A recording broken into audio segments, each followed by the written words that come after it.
After making his return to WWE Friday Night SmackDown last night at the Tribute to the Troops special, CM Punk is now teasing a possible appearance at tonight's NXT Deadline Premium Live event. Plenty of details on that. Plus, Charlotte Flair may have suffered an injury last night. We'll let you know what possibly happened to the Queen. In addition to that, AEW's Continental Classic continued last night on AEW Rampage as Bryan Danielson faced off against Daniel Garcia, and possibly Danielson may have showed some heelish tendencies in the process. We've got the latest details from the WWE United States Championship Tournament. Nick Aldis fines Randy Orton $50,000, but we'll let you know why Randy Orton ended up paying $100,000. Plus, Andrade is set to return to CMLL.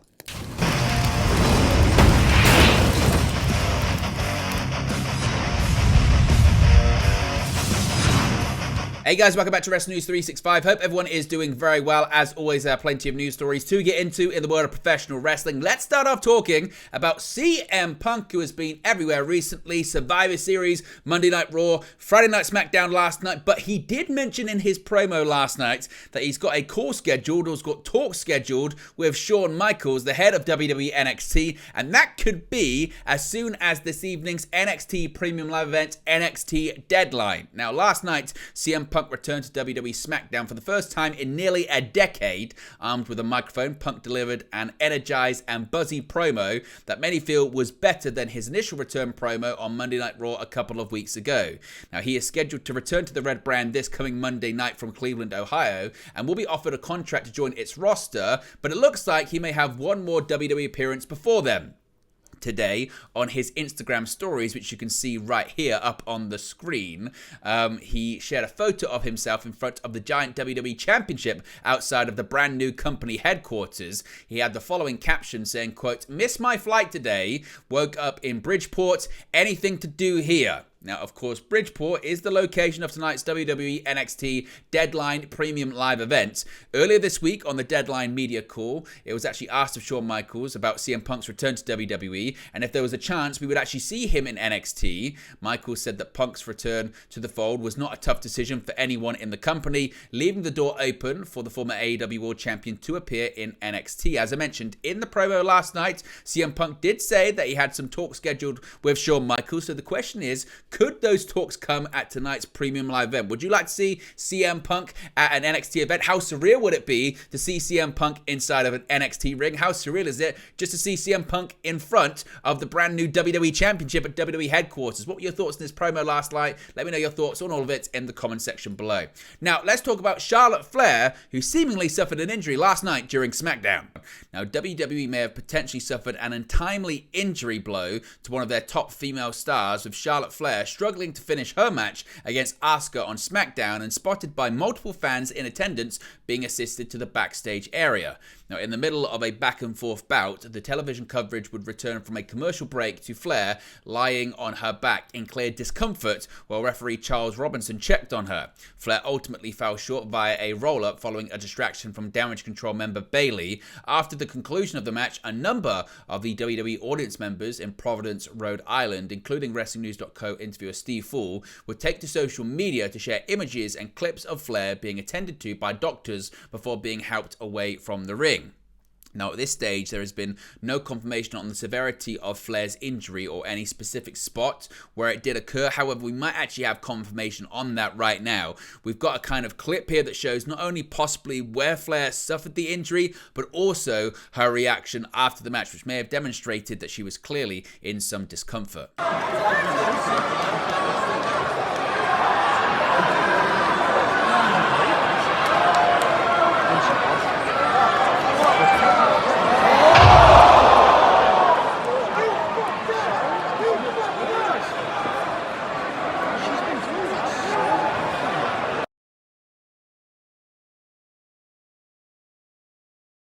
Now, as you can see right here, clearly Charlotte Flair in some discomfort after the match and really holding what appears to be her knee, or the back of her knee right there. She's attended to by the referee, and doctors actually eventually get into the ring. Now, once again, there's been no official confirmation on the injury status of Charlotte Flair. If we get any more details on her health, the reaction to the injury, if indeed the former women's champion is injured, we'll let you know in a future video. And what are your thoughts on what it could possibly mean for Charlotte Flair's plans as we head into Royal Rumble and WrestleMania season next year?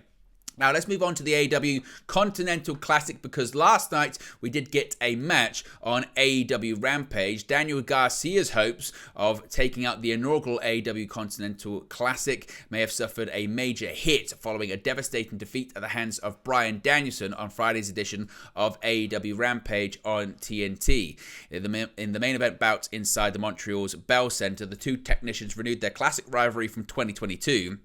And certainly did not disappoint, leaving it all inside the ropes and offering fans another hard-hitting and at times brutal encounter. After a flurry of near falls from both men, including a nasty pile driver from Garcia that almost secured the vital victory in the tournament, it was Danielson who prevailed after locking in the LeBell Lock and improved his record to 2-0 and 6 points. The American Dragon will now take on Andrade El Idolo on tonight's edition of AEW Collision on TNT in order to continue his unbeaten run, while Garcia remains on 0 points with matches against Brody King and Eddie Kingston remaining, with the Buffalo native requiring a minor miracle to finish the top of the Blue League. When it comes to the standings for the Blue League in question, we can get those up on the screen right now as well. As you can see, Bryan Danielson currently sits on 6 points after victories over Eddie Kingston and also Daniel Garcia. Brody King also sits on 6 points after victories over Kingston and Claudio Castagnoli. Andrade El Idolo is only on 3 points. However, he's only had one match, which was against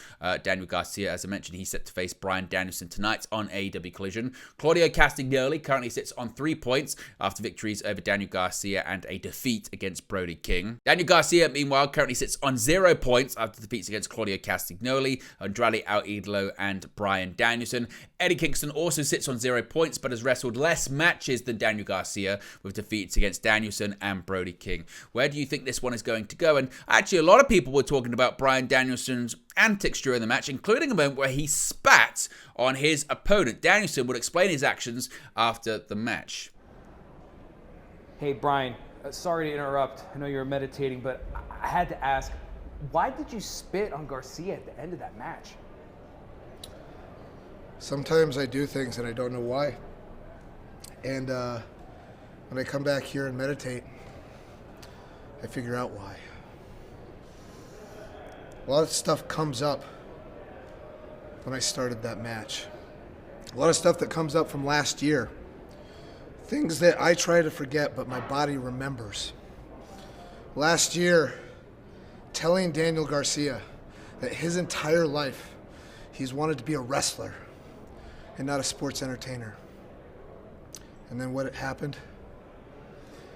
When I was facing Chris Jericho in a Ring of Honor World title match, he completely betrayed me. And I get it. I get it. That happens in wrestling.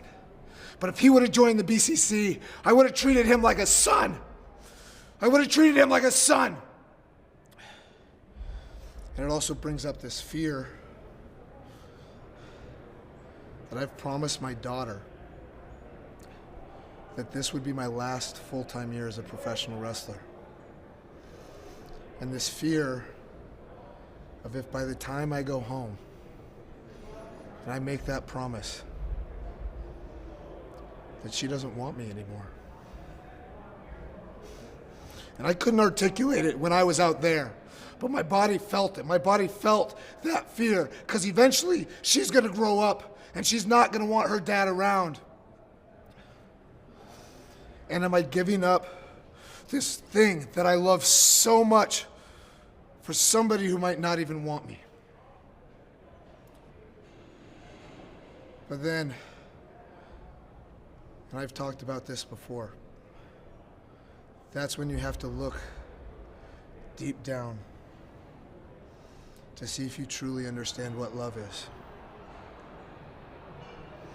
I'm gonna stop being a full-time wrestler. And I'm gonna go back and be with my daughter. I'm gonna be with my son, even when they don't want me there. Because even when they don't want me there, they need me there. You can see in Daniel Garcia, last year, he didn't want me there.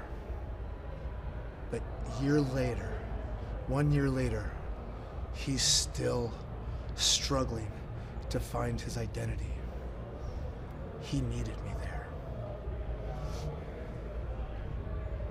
That doesn't make the spitting right. But if you want to know why I spit on Daniel Garcia, that's why. So what are your thoughts on Bryan Danielson? What are your thoughts on the match last night? And what are your thoughts on his decision to spit on Daniel Garcia? Now, let's talk about the United States Championship tournament. Of course, that is set to crown a new #1 contender for the US Championship, Logan Paul's title. Bobby Lashley and Santos Escobar have advanced to the second round of the WWE United States Championship tournament, inching one step closer to a potential showdown with current champion Logan Paul. After the announcement on last week's edition of SmackDown from the social media megastar, the first two bouts of the single elimination tournament took place on the Tribute to the Troops broadcast on December 8th, before four remaining wrestlers, Grayson Waller, Austin Theory, Kevin Owens, and an NXT wrestler yet to be confirmed, set to compete in their first round matches in the coming weeks. In the opening match of the evening, Escobar continued his recent success over Dragon Lee with another decisive triumph following a phantom driver with NXT North American champion Dominic Mysterio at ringside to cause distractions for the babyface and stand tall over his NXT deadline opponent after his defeat. Later on in the evening, Army veteran Bobby Lashley would overcome Karrion Kross in a rather one-sided affair, nailing a spear for the 3 count and giving the US soldiers in attendance and special guest commentator Brad Nessler plenty to cheer about. Escobar and Lashley will meet in the second round of the tournament, with the final slated for a future episode of SmackDown and the overall winner winning a shot at Paul's US title, possibly at the Royal Rumble Premium Live event next month. Of course, the 28-year-old won his first WWE title by defeating Rey Mysterio at the Crown Jewel Premium Live event in Saudi Arabia, just 8 matches into his in-ring career. Now, keeping with SmackDown last night, Randy Orton was fined by Nick Aldis, and in fact, Orton paid double the amount just in case he does it again in the future. Randy Orton, in storyline, has paid a $100,000 fine on last night's episode of SmackDown, noting that he's prepaid for next time. In a backstage segment with SmackDown General Manager Nick Aldis, Randy Orton questioned why he was put in a tag team match with LA Knight, someone he's just met. With Aldis rationalizing that both Knight and Orton had common enemies in the bloodline, he explained why he's put them together. However, as the segment ended, Orton handed over a check for $100,000, which caused pause for Aldis. Orton had hit an RKO on the SmackDown GM last week, but Aldis mentioned that the fine was only for $50,000, not $100,000, saying that half of it was for next time Orton exited the scene, leaving Nick Aldis speechless. Later on in the broadcast, Randy Orton successfully teamed with LA Knight to defeat the Bloodline in tag team competition. Finally, a bit of an update on Andrade El Idolo as he's going to make his CMLL return. This is now confirmed on the December 8th edition of CMLL's Vinicius Spectacular. It was announced that Andrade El Idolo would return to CMLL. He is set to enter the mythical Arena Mexico on December 15. This will be his first appearance for the promotion since November 2015, with his last appearance being a defeat against Rush in a 2 out of 3 Falls match. Andrade is currently signed with AEW, competing in the Blue League of the AEW Continental Classic. He is currently ranked joint second with 1 win, but is set to face Bryan Danielson on tonight's episode of AEW Collision. But there you go, guys. This is the latest pro wrestling news for you. Be sure to smash a like on the like button. Be sure to subscribe, bottom right hand corner. As always, let me know your thoughts in the comment section below, and I'll speak for you again very, very soon. Hey guys, thank you for watching, listening, streaming, or however you come across this video today. Be sure to click on the video on the right there to watch our next video, or click the bottom there to subscribe, or the bottom right hand corner. Thank you very much, and I'll speak to you again very soon.